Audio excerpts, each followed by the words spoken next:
Human resources professionals have, over decades, worked with business leaders to ensure that the organizations are performing at the highest possible level.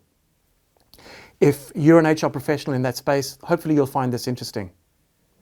I think when we talk about high performance, we have thankfully moved beyond the Jack Welch method of force ranking your individuals, getting rid of the bottom 10%, and moving forward on that basis. Because I think there are a lot of negative effects to your culture that result from that methodology.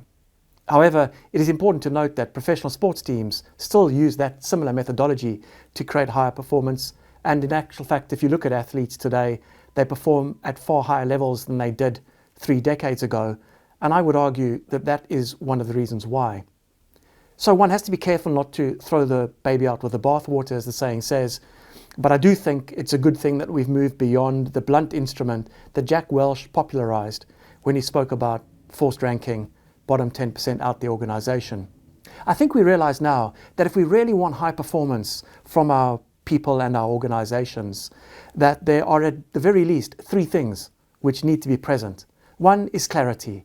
Clarity around the purpose, not only of the organization, but of each individual's role and how they fit into the overall purpose of the organization for which they're working. The clearer you can make their objectives and the role they play in the organization, the more aligned they are likely to be. And so clarity is really important. Second is safety. If an individual does not feel safe in the organization, and in fact this is the juxtaposition to the Jack Welch methodology, if they're constantly looking over their shoulder to see if their boss is waiting to catch them out, they're not going to give you discretionary performance.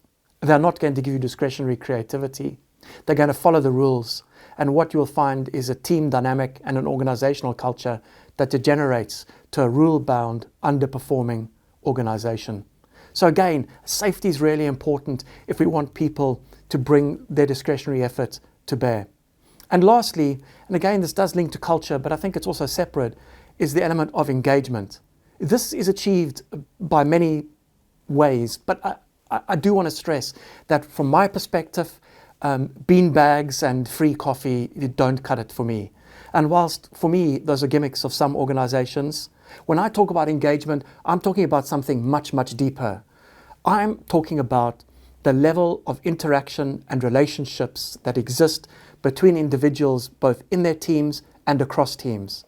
And this engagement is really important, bearing in mind that increasingly traditional hierarchical organizations, even if they follow the matrix structure design, are increasingly redundant, as what we find is for work to be done in an agile manner, cross-functional teams come together around a piece of work, deliver that piece of work, disband, reform around the next piece of work, and so they move forward on that basis.